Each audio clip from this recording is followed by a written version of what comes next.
Every 36 seconds, a vehicle is stolen in the United States. Cars are an important investment, and you have the power to protect it. Remove valuables from your car or place out of view. Roll up your windows completely. Don't leave your car running while unattended, especially during the winter.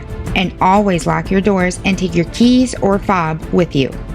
If you know something about a vehicle theft, call us at 1-800-TEL-NICB. This is a public service message from the National Insurance Crime Bureau.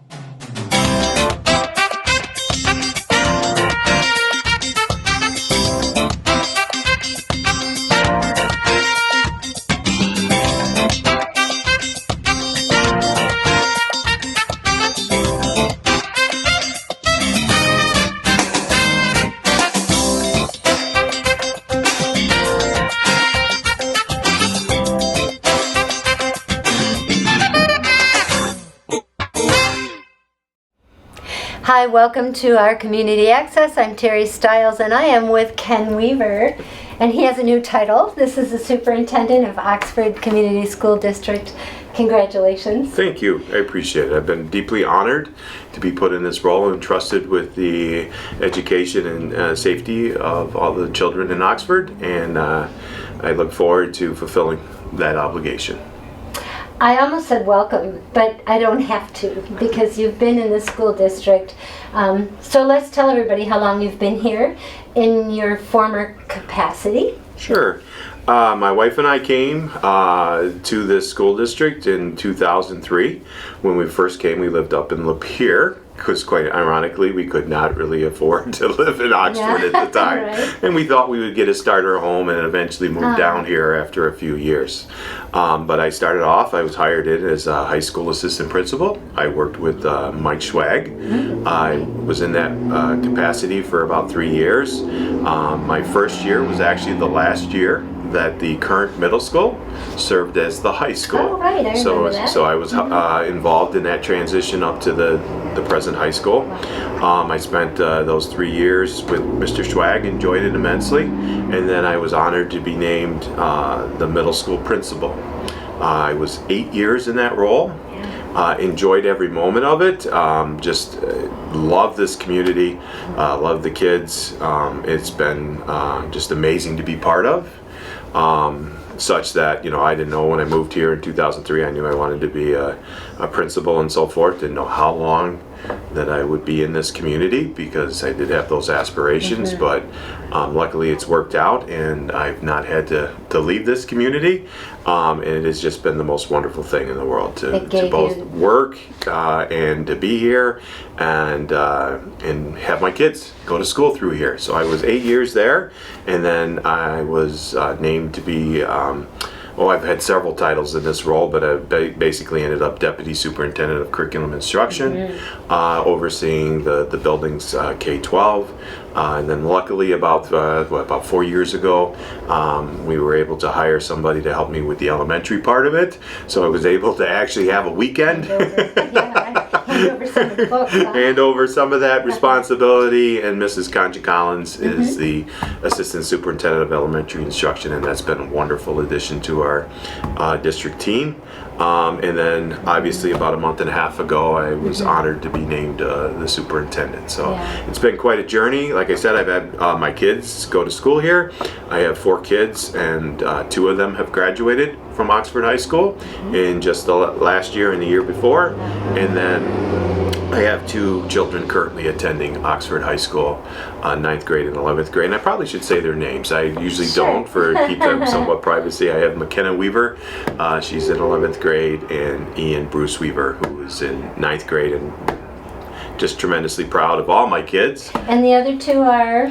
Michaela Weaver, she graduated last year, and Alexander Weaver, he graduated the year before her. And now where are they? My oldest, Alexander, is on a mission, a church mission in Argentina. He will be there all told about 2 years. Wow. We get to call him, we FaceTime him through school, not through School Messenger, but through Messenger on Facebook.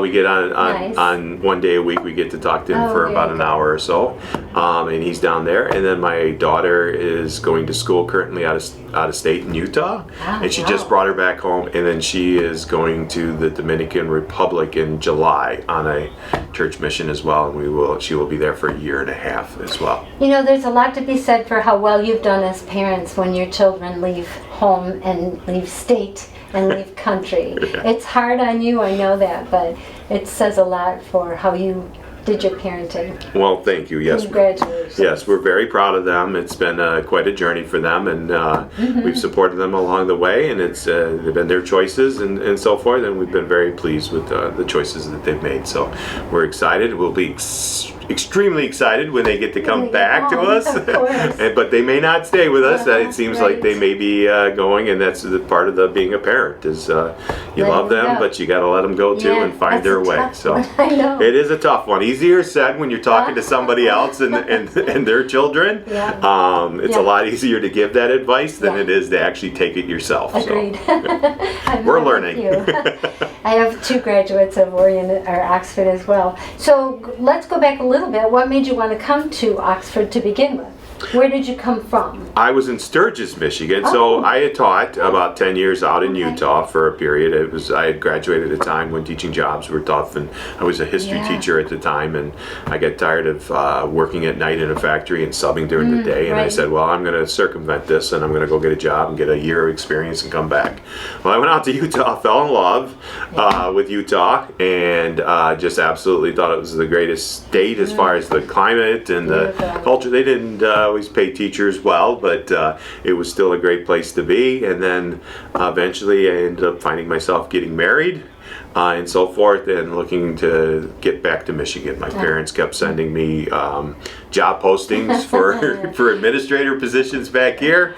I got lucky in that regard, in that I ended up taking a job in Sturgis, Michigan as a middle school assistant principal. Was there for 2 years. We were having our children at the time. It just had started. Alexander was just born when I went to Sturgis in 2001, and then we had Michaela in February of the following year. So that was and my parents lived on this side of the state. All of my family did. So we wanted to be closer as we were having our children, and we were planning to still have more, and so we ended up looking for a community to be part of. We actually interviewed up in Lapeer. They had some different minds as to what direction they wanted, and they were the ones that actually told me about this position when I was interviewing up there. They said, I won't get into all the details, but they said, you ought to look at here. And so I said, sure. And I was lucky enough to land this position and join the community. They did us a favor. Yes, I think so. I would like to think so. I would like to think so. So now that you're in this position, the new position that you're in, how comfortable, how's it fit? I love being in the position, and that it's obviously right now with helping with the recovery and everything else, and trying to make sure that the kids are taken care of, and obviously safety and security is number one in everything. There's a lot of, I won't sugarcoat it, there's a lot of stress, but it's welcomed, and I take it, personally, I guess, in that regard. I have 2 children up at that school, and it is not ever far from my thoughts. So I do love the position, and the stress gets to me occasionally. Like I said, I'm not going to sugarcoat it, but it's well worth it, and I love this community, and I will try to do everything I can and hopefully put it in a better position down the road.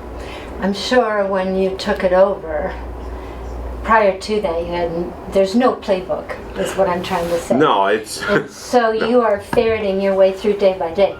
Yes. Yeah. Trying to learn. Becoming a new superintendent is tough, just being a new superintendent. Right. But then one that has as many issues and important issues as this one has currently, and that with high stress. It's been very difficult as a new superintendent, but I enjoy the journey. I'm working with great people. Mrs. Stubalinski being one of them, and Mrs. Weaver, who's not my Mrs. I shouldn't have said that. She's not my wife. She's the assistant to the superintendent, but she is a delight to work with, and she's fantastic. But she is not my Mrs. Weaver. but you know, just working with all of these individuals here is great. The board is fantastic, made of strong individuals who, you know, care deeply about the community and the kids as well too. So that's been, you know, getting to know the board members on a different in a different way and in different interactions has been exciting and fun, and I really enjoyed that and getting to know them a little bit better, as well as, like I said, now it's a little bit different when you're the one that is making the difficult calls at Where times. the buck is stopped. Yep, as this phrase goes, yes, the Right. buck stops here. It gets it's a little bit different. It was always a lot easier giving Mr. Throne advice. Now is he calling you and giving you advice? Well, he was, except for right now he's because he retired. He's in that period where he can't contact us. But yes, he and I are very close friends and stuff like that, and remain so. And he gives me advice, much as I had given him, and so I called him from time to time when I could. And he helps us out. You have big shoes to fill, and when it comes to Tim, in my opinion. However, you also have a community that is willing and ready to stand up and say, what do you need? And you're lucky there. Yeah. This is an unusual takeover for sure. Oh yeah, it definitely is. But the community here has always been wonderful. I mean, I still remember in 2003 when I came here and I attended the first football game, and back then we played out behind OES. My son was one of those players. Oh yeah, and I just was like overwhelmed. It's awesome. The amount of people there, the support, Yeah. the enthusiasm, and everything else. It was just amazing to see. This is a community you want to Yeah, stay and it's in. just not football, it's the arts. I mean, my kids were, you know, quite honestly, they were all in the arts more than they were the sports. Although it's apparently, you know, my half of the gene pool didn't quite take as got much your hold. wife's talent. Yeah, I was more into the sports than the arts, but my wife is more into the arts than the And they're sports. well-balanced. Yes, well, and so they are more in the arts, and just amazing the support of the arts programs. Yeah. All of them. It has just been amazing. Absolutely, So. the music, the art, all of it, and even the athletic programs that aren't well known, like the equestrian team and the bowling team, they all get amazing support from this community. Oh yeah, it's just amazing to see. Yeah, all the sports do, all the arts and all the different clubs and everything else. The it's really robotics great. team. I mean, the community support is just amazing throughout the whole school system and that. So this might be a premature question, but what are your goals? Your short-term goals, maybe just to make it to the end of the year. I know you have a lot that you're going to have to maneuver through, but just academically, do you have goals, or where do you want to take this? Yeah, direction well, of the I mean, right district? now, yes. Right now, we're currently working on trying to develop a 3-year plan. We worked hard on Not getting easy. some survey feedback. We worked hard on getting some feedback from parents, qualitative through forums and stuff like that. And so we're trying to look at putting that together. I mean, the short-term goal, and even right now, I mean, somewhat of a long-term goal is really the health and recovery of the children and the staff. That's first and foremost, is helping them in any way, shape, or form that we can. Helping them also while honoring the memory of the children, the 4 children that unfortunately lost their lives that day. That's also extremely important to myself as well as the rest of the school community, making sure that we find ways to honor them and to bring about positive change in their name as well too. So that's something we're working on. But you know, it's really been right now. I'll be honest, especially for the first 2 months, it's been helping Mr. Wolf and the high school staff get through day by day, and slowly but surely that is, you know, we're slowly getting a little bit where we can look a little further down the road, and that's why we came up with the idea with the 3-year plan and trying to look a little more long term and trying to develop a little more articulated, hey, this is where we're going, and also to, you know, help reassure parents that, you know, that we have thought of these different things as well too, First and trying foremost. to get trying to, you know, it's important. It's a sacred trust in which they give us, with the trust of the safety and security of their children, and we're trying to make sure that they understand that we know that that's an obligation that we don't take lightly, and that that's part of the, you know, as we develop that 3-year plan, and it becomes the core, the essence as we move forward. And so the therapies and the assistance that you've given so far, are you seeing improvements there? Are you seeing people relaxing a little bit more? A little bit. I mean, it's still, I mean, we got a long ways to go. I mean, we had Tom Izzo in last week, and that was like, I would say honestly, one of the first times that I've seen the kids during the school day. They looked excited. They looked excited, they were engaged, they had fun, they were kids. Yeah. We haven't seen a lot of that during the school day. We've seen that at games. And the first time I realized that was probably about a month in to our recovery, and I saw a video of the kids at a basketball game, and they were singing and they were carrying on, and it's like, why don't they, you know, what do we got to do? That's what I want to see a little bit more of in the day-to-day school stuff.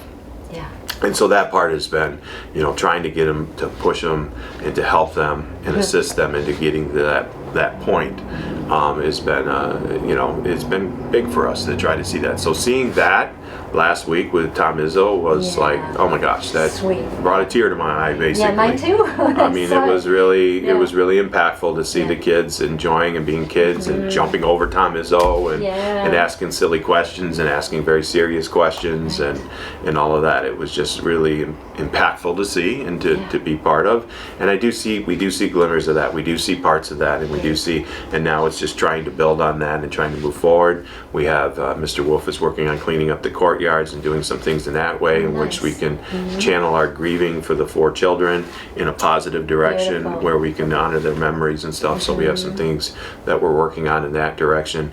But it's it's we've seen some movement. Staff as well too.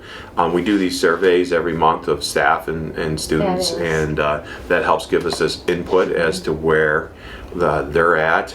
We ask them like what stress level, so they're so nothing you're getting scientific. Engagement in those surveys. They are really responding. Oh yeah, Nice. it definitely. I mean, That's unusual. Yeah, and it helps. It really helps because it helps us to kind of know where we're at, what things are stressors, and you know, like for the kids and that, we started to see about a month and a half ago, we started to see where the stressors were not those things that you would associate with November 30th, but we're starting to be more of those things that you would associate more with the normal experience in a high school. And you know, like the academics being you know, one of their stressors, being you know, life at home, balancing all that, balancing work and school and all of that type. So we started to see that shift, and then the stress level come down a little bit in some of the survey data that we've seen and stuff. Same thing with staff. Staff is extremely important. Staff is you know, they're key to all of this. They're so important. Oh yeah, and they're so important, those relationships that they build with the kids and trying to help them. You know, and you know, as the golden rule, so to speak, is you can't be there for somebody else unless you're there for yourself. So making sure that they are in that place and able to help the kids and to help support them, and really the kids and the staff have, you know, in that way have shared this journey together. So Danny and I were talking earlier. I know that other schools that have been through this have offered their advice and their help, and how is it filtering through that, and how much have you been able to apply and see a result? Well, most of it, quite honestly. I mean, while there's no incident or no tragedy is the same, you know, the help has always been there. That first of all, there's comfort in knowing through conversation with others that there is a better days ahead. Get through it, right? Yep, there are. You know, that's important to see, especially as having been so close to all of it and everything else. That helps. That helps the staff see that. So we've contacted a lot of different schools, and a lot of schools have offered, and it's overwhelming at a certain point. But there's certain schools that have really stood out, that have helped us quite a bit. Columbine in the beginning, Parkland as well, Arapahoe High School, and then others as well too. And we've had staff reach out to the different buildings. We've had school board members, administrators. We keep in constant contact with Arapahoe. Has been very helpful in that. Their situation had a lot of similarities with ours, and demographically and everything else. So their advice and what they see, if nothing more than just knowing that what we're going through is not abnormal for having to go through these circumstances. Yeah. That's sad, That's isn't it? important because you worry. You worry greatly. Are we on the right path? Are we Right. doing what's right by others? Are we taking care of our kids? And you know, and especially in the beginning when we weren't seeing necessarily some of the results that we would like and stuff right away, just having that conversation that no, you're okay. You're not going to see. And matter of Yes. fact, it's going to get worse because you know you had that initial where the students and the staff got back together and everybody was happy to see each other. Right. That was so key to everything, and then but that lasted a couple of weeks, and then all of a sudden the reality of being back day after day started to sink in. And even the transition back to the high school after the open houses and seeing how the building had changed, and as much as we tried to make sure that was comforting to the kids, and that, I mean, once we got past all of that, it became that day-to-day of being back became very heavy. It weighed heavily on the kids, weighed heavily on the staff, and you know, moving through that was very difficult. So it was important for us to know this is what others experience. Yes. And that it isn't different, and that we weren't doing something because that, like You're I not said, failing, right? yeah, and you just, and some of this is time, effort, and repeated effort. And that's it's a what we're whole finding out. community effort, really. Yes. And so now I was saying to Danny, it's really nice for us as the television station to attend now the events where the kids are singing again, and they're playing music again, and they're doing their sports again. And the community is standing around them almost like, here, we're going to hang on to you while you do that. Yeah, it's really been important for the community to be part of all of this and to attend those events. I mean, we would like to bring them in on a day-to-day basis into the school and everything, but it's just not practical, and so forth. So that those opportunities where, you know, because we do get, what can I do? What can I do?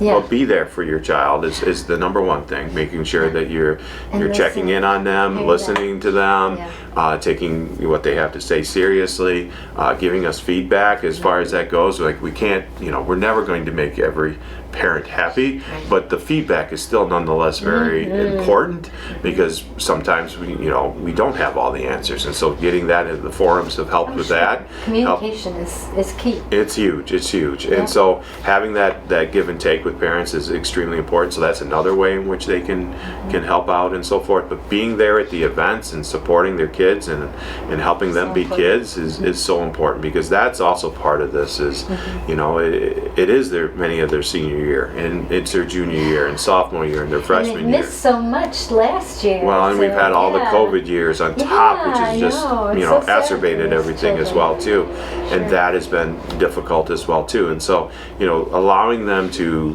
be able to experience that it is, like I said, their senior year, and to, you know, it's okay to experience that, and to celebrate the accomplishments that they've had, and that you're not dishonoring the four kids. Yeah, they have the proms and stuff like that. And still do things, obviously, to honor those four children, and to make sure they will always be in our hearts and everything else, and everything we do, and as we move forward. But at the same time, making sure that these kids feel like they can experience their whole senior year, junior year, and so on. Right. So.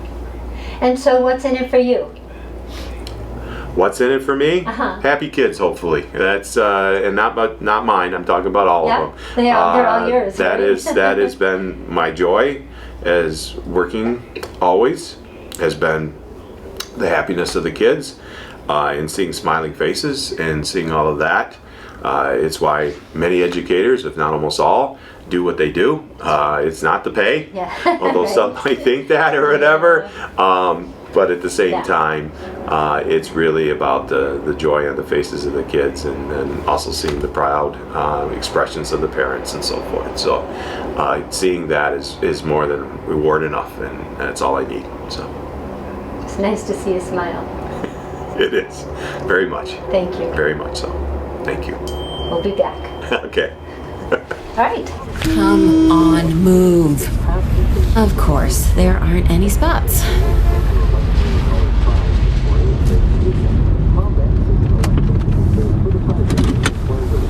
A few minutes won't hurt anybody. Thanks, Grandma.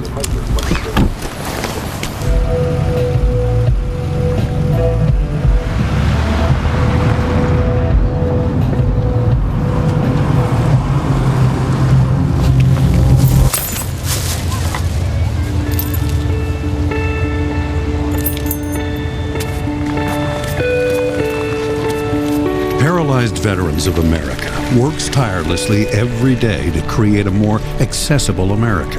Let's leave the accessible spaces to the people who actually need them. Whatever the reason, excuses don't excuse. Join PVA and be part of the solution. Honor the spot.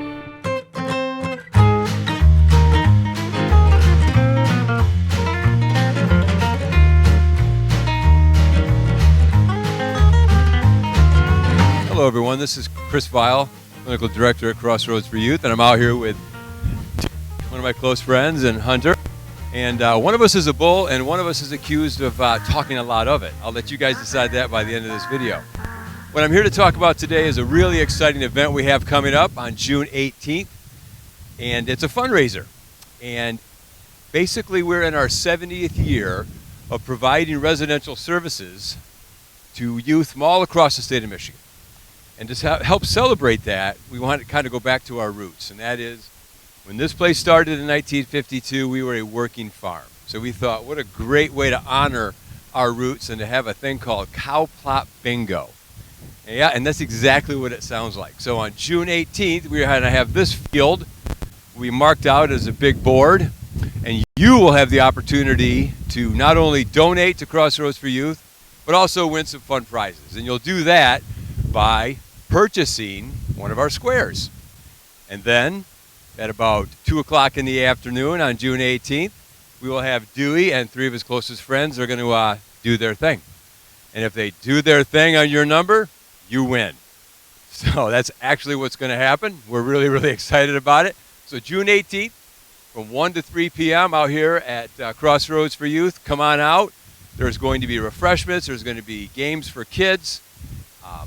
You can also go to our Facebook page, and you can also get a lot more information that way about how you can donate and participate in this. I really hope you take a consideration to do that because we really could use your help, and that's no bull. Hope to see you on the 18th of June. Bye-bye.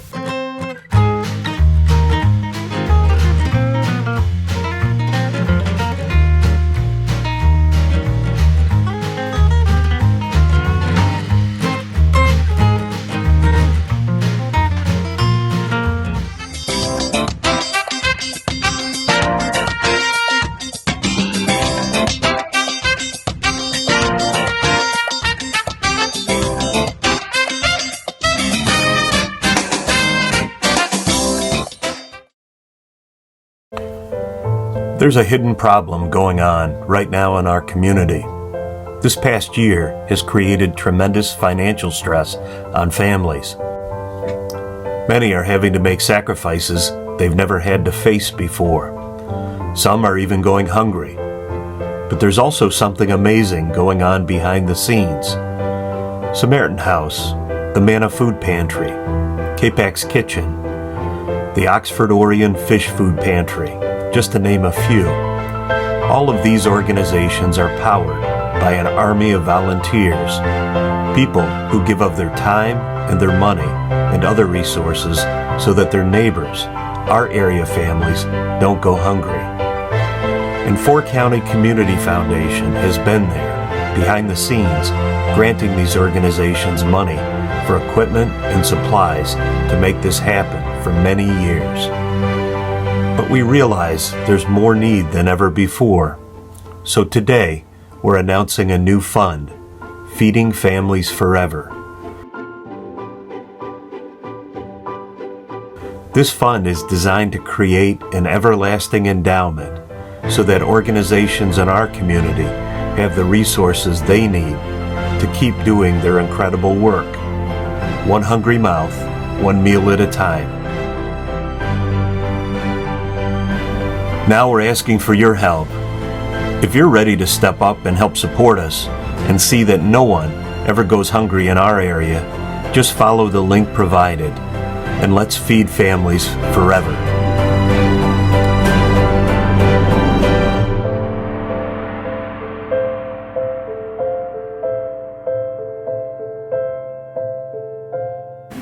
for food security. For our community. For County. For County Community Foundation. For us, for our community, for County.